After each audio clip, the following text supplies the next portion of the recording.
On December 26th, less than 2 months after the Bolshevik seizure of power in 1917, the Soviet of People's Commissars appropriated 2 million gold rubles for the support of world revolution. The Soviet of People's Commissars considers it necessary to offer assistance by all possible means, including money, to the left international wing of the labor movement of all countries.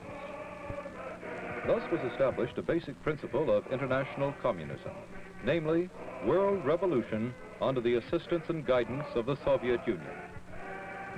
The year 1919 saw the founding of the International Organization of Communist Parties, the Communist International, or Comintern as it was called.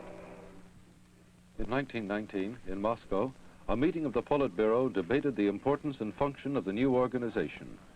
There were 5 members of the Politburo at that time. Lenin, the acknowledged leader of the party and the new Russian state. Trotsky, outstanding propagandist and organizer of the Red Army. The theoreticians Bukharin and Kamenev, and Joseph Stalin, a party functionary. The tactical problem of the moment is one of ensuring coordinated leadership for the forthcoming revolutions in Germany, Austria, and Bulgaria. Perhaps you're right, Vladimir Ilyich. But are we certain that the situation is genuinely ripe for revolution? All the more reason, my dear Bukharin, for assuring real communist leadership against the mere reformists, particularly the Social Democrats.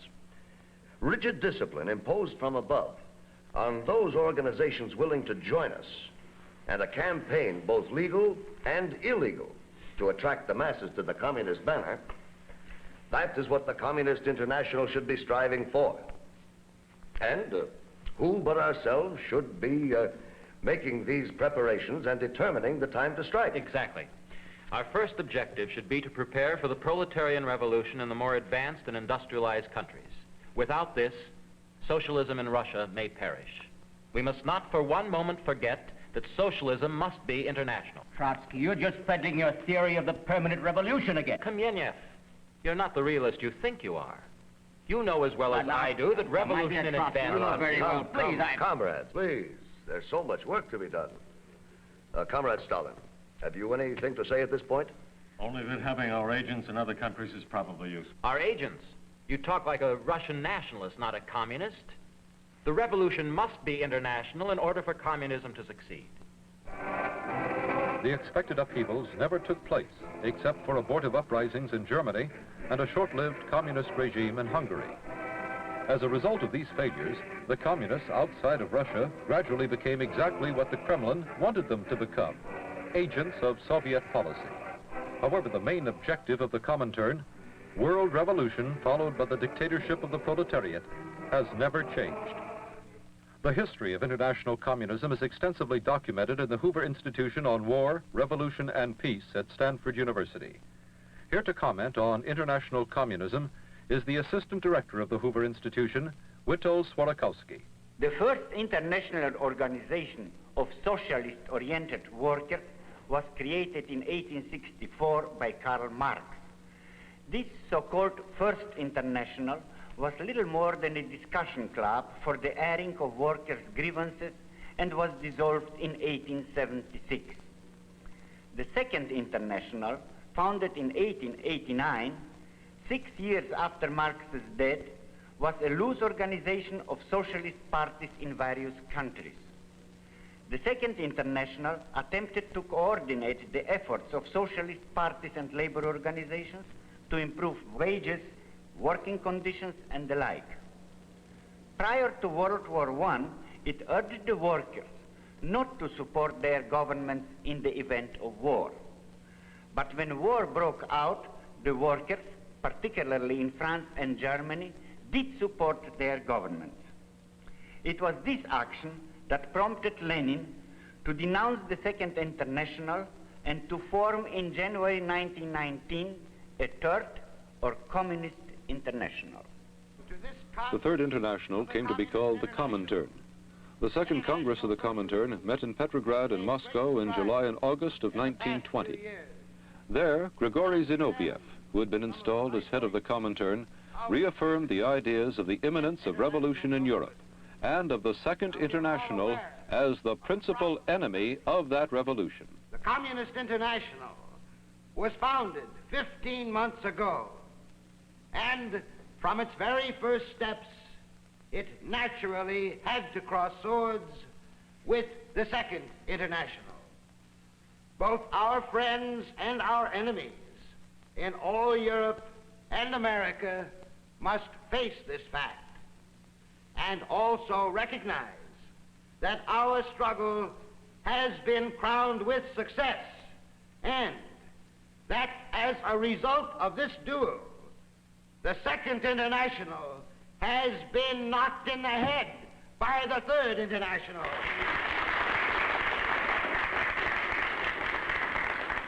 The working class is coming into power, and the bourgeoisie, in its despair, seizes upon the half-dead Second International and strangles it in its dying grasp. There is no doubt that both are approaching definite ruin. Their collapse will make it possible for an international union of workmen to create a new world founded on communism. The idea of democracy has faded away before our very eyes. Zinoviev went on to analyze the political situations in various countries and to attack measures taken in the United States and elsewhere which suppress the spread of revolutionary activities in the unsettled post-war years. He then made a familiar prediction. A short time will pass, and the proletariat of all countries, in a single outburst, with a clearly defined aim and as a single entity, will march forward to victory under the leadership of the Communist International. Long live the working class of the whole world. Long live the Communist International. The principal speech on the opening day of the Congress was made by Lenin, who was greeted with enthusiastic applause as he made his report on the international situation. He, too, spoke in terms of an imminent revolution in Europe. A revolutionary crisis is at hand. This now raises a question. Can we place hope in the strength and organization of a revolutionary class, a class of oppressed, to overthrow the disintegrating society of exploiters? The exploited masses lack the revolutionary consciousness of the organization and preparedness of their vanguard, namely, that very thing for the sake of which we have come together at this Second Congress of the Communist International. On our road are many difficulties, but they are passing with each day and with each hour. Everywhere we have advanced detachments. Everywhere we have proletarian armies, although poorly organized and needing reorganization. We are able to organize these into a single detachment, a single force. If you will help us accomplish this, then nothing will prevent us from accomplishing our task. And this task will be that of leading on to the victory of the world revolution and to the establishment of an international proletarian Soviet Republic. The Executive Committee of the Comintern formulated a series of theses, or platform planks, for presentation to the Congress. One of the chief authors of the many theses was Karl Radek, Secretary of the Executive Committee. I shall read back Section 18 of the platform resolution on the role of the Communist Party in the proletarian revolution. The basic starting point in the whole organization work of the Communist Party must be the creation of communist groups. Everywhere, wherever there is even a small number of proletarians or semi-proletarians, in every professional or trade union, in every cooperative organization, in every shop, in every governmental institution, everywhere where there can be found at least 3 people sympathetic with communism, it is necessary immediately to organize a communistic group.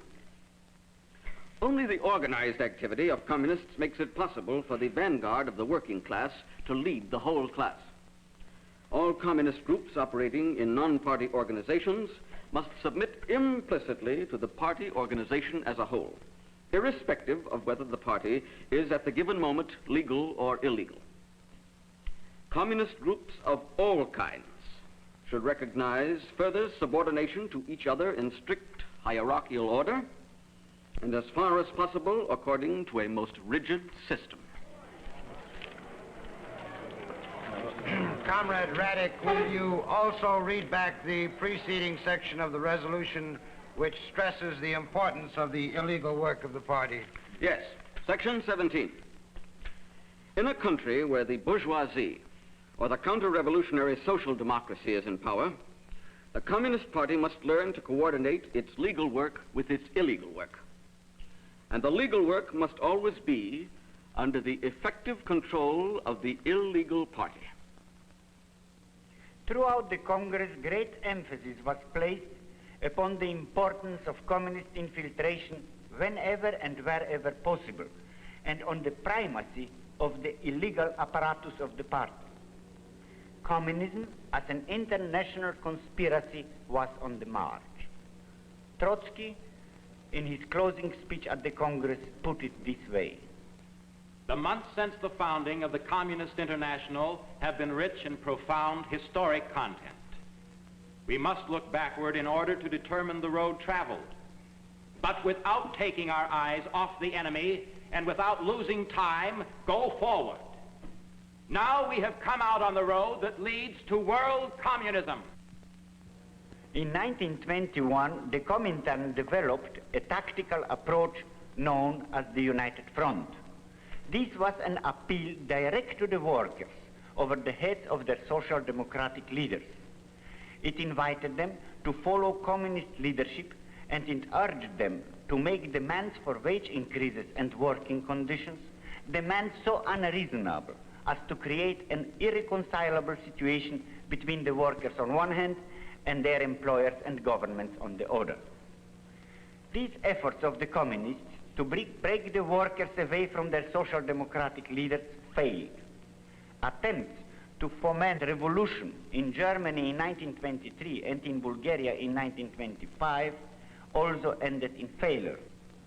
Then, when the U.S.S.R. found it advantageous to establish normal diplomatic and commercial relations with other states, the Kremlin leaders were quick to perceive that their widely advertised aims of world revolution were incompatible with the conduct of normal diplomacy.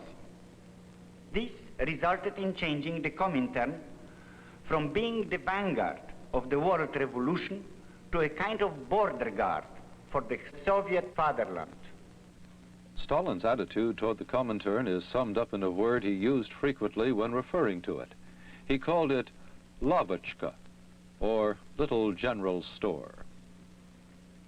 By the time the 6th Congress of the International convened in July 1928, Stalin had successfully eliminated Trotsky and Zinoviev from all positions of leadership.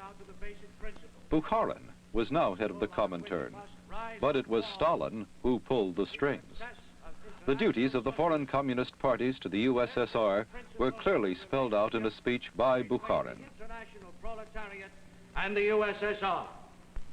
Comrades, in view of the fact that the U.S.S.R. is the only fatherland of the international proletariat, the principal bulwark of its achievements, and the most important factor for its international emancipation, the international proletariat must, on its part, facilitate the success of the work of socialist construction in the U.S.S.R. and defend her against the attacks of the imperialist nations by all means in its power.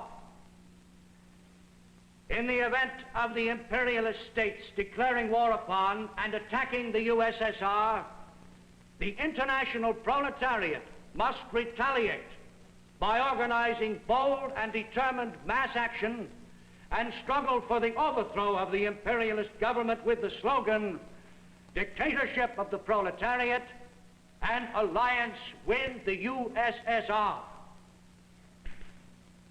The development of the contradictions within the modern world economy lead inevitably to a mighty revolutionary outbreak which must overwhelm capitalism in a number of so-called civilized countries, unleash the victorious revolution in the colonies, broaden the base of the proletarian dictatorship to an enormous degree, and thus, with tremendous strides, bring nearer the final world victory of socialism. The last Congress of the Comintern came when Stalin was preparing the bloody purge trials, which were to result in the execution of Bukharin, Zinoviev, Kamenev, and thousands of other party members. During these years, fascism was thriving in Italy, and in Germany, the black shadow of Hitler began to spread over Europe. In response to these events, the Soviet Union in 1934 joined the League of Nations, an organization which Lenin had called a den of robbers. Soviet Foreign Minister Maxim Litvinov began making overtures which required a new tactical line in the Comintern.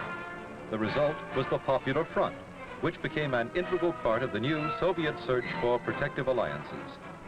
At the 7th Congress of the Comintern in Moscow in 1935, the Popular Front tactic was announced. The head of the Comintern at this time was the Bulgarian Stalinist Georgy Dimitrov. Comrades, millions of workers and toilers in the capitalist countries are asking the question, how can fascism be prevented from coming to power, and how can fascism be overthrown after it has come to power? To this, the Communist International replies, the first thing that must be done is to establish a united front, to form unity of action of the workers in every district, every factory, every country, all over the world. The Communist International places no condition for unity of action except one, that the unity of action be directed against fascism, against the offensive of capital, against the threat of war, and against the class enemy. This is our condition. Communists, of course, must not and cannot for a moment abandon their independent work of communist education, organization, and mobilization of the masses. However, in order to make sure that the workers find the road of unity of action, it will be necessary to strive at the same time for long-term and short-term agreements providing for joint action with social democratic parties, reformist trade unions, and organizations of toilers against the class enemies of the proletariat. The policy announced by Dimitrov differed in every respect but one from the policies followed before 1935. The main purpose of the Comintern was still world victory for communism, but the Popular Front called for direct cooperation with the leaders of the Social Democratic and other labor parties. The key to this shift in tactics is to be found in Stalin's belated recognition of the Nazi threat to the Soviet Union. Stalin had hoped that the rising power of the Nazis would be directed solely against the Western democracies. However, Nazi diplomatic negotiations with Poland and the Baltic states served to revive traditional Russian fears about German expansionist aims. In the May 1936 elections in France, the Popular Front won 386 seats, and a Popular Front ministry was formed with Leon Blum, a socialist, as premier. While ostensibly supporting the government, the communist leaders refused to accept ministry posts, an equivocal position which did much to weaken the Popular Front government. 6 weeks later, the Civil War broke out in Spain. Following the intervention of Hitler and Mussolini, the Soviet Union became involved. The Stalinist purge trials were getting underway in Russia, and as part of their price for assistance to the Spanish loyalists, Soviet leaders demanded the right to purge all socialist, anarchist, and Trotskyite elements within the Republican camp.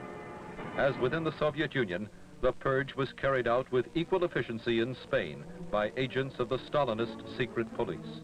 And believe me, I'm as sympathetic toward the Soviet Union as any other anti-fascist. Why do you suppose I volunteered for this godforsaken war? My brother. Some of the things I see make me stop and think. You know, I saw a guy picked up, just like that, for making some crack or other about Stalin. Well, what's the matter with you? You look green. On your feet, soldier. You're under arrest. You're kidding. Well, what for? Shut up. Come along. All right, bring in the next case.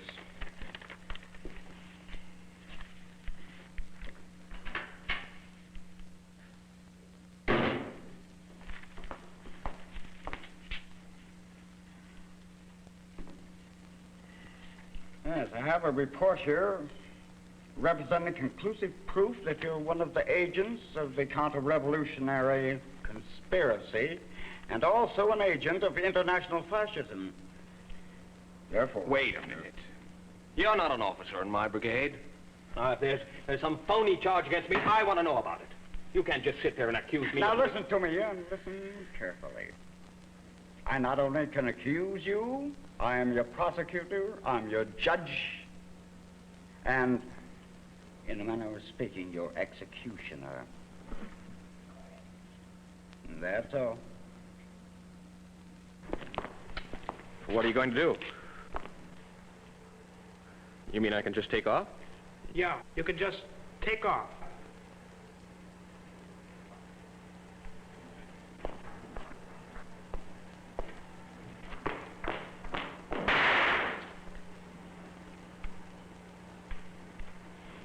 In the present international situation, there is not nor can there be any more certain criterion than one's attitude toward the Soviet Union in determining who is a supporter and who an opponent of democracy and peace. You cannot carry on a real struggle against fascism if you do not lend all possible support in strengthening the U.S.S.R. You cannot carry on a serious struggle against the fascist perpetrators of another world bloodbath unless you lend all possible support to the Soviet Union. You cannot carry on a sincere struggle for socialism in your own countries if you do not oppose the enemies of the U.S.S.R., and you cannot be a real friend of the Soviet Union if you do not condemn its enemies, the Trotsky-Bukharinite agents of fascism. This was the party line in 1937. Nazism and fascism were then the arch enemies of the Soviet Union. Only 2 years later, on August 23, 1939, Stalin signed his infamous pact with Hitler. This pact came as a surprise even to the communist parties in the West. For 10 days, they were left without instructions from Moscow.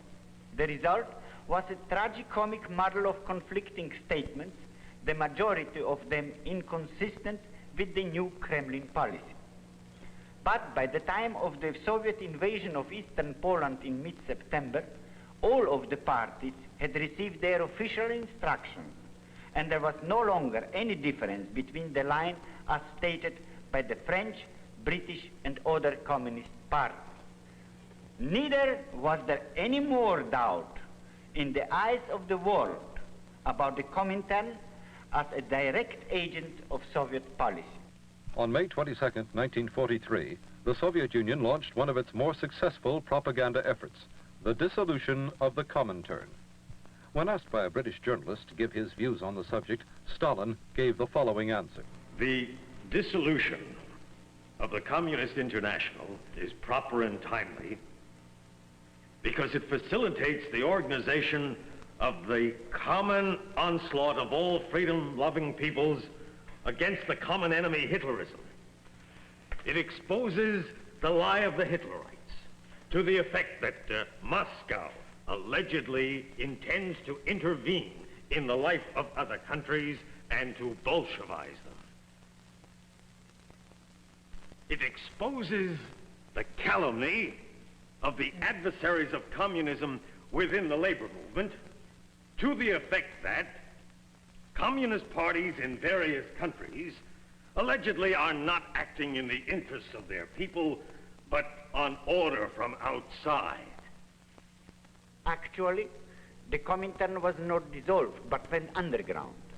Henceforth, the communist parties outside of Russia simply took their orders not from the Comintern, but directly from the Soviet Politburo itself.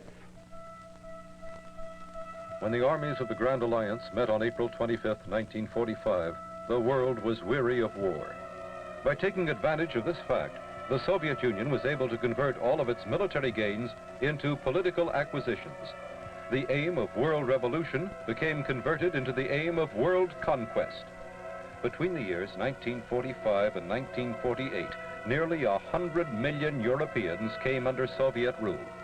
The communist parties of France and Italy became important political forces.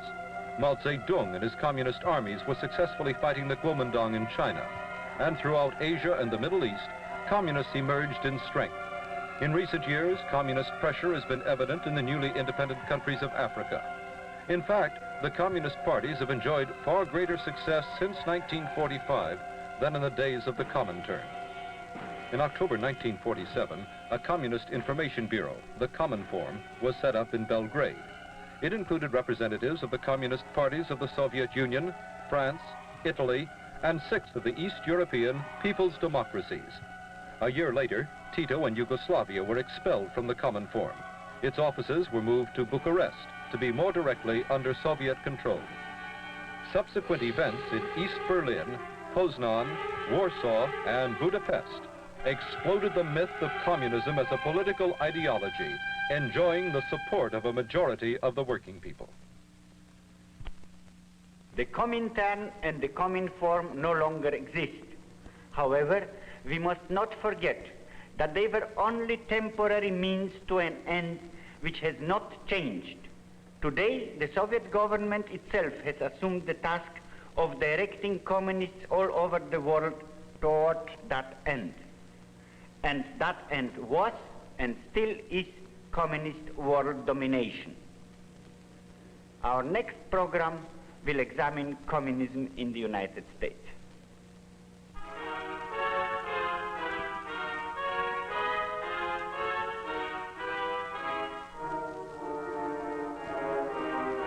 Historical consultant, Witold Swarakowski.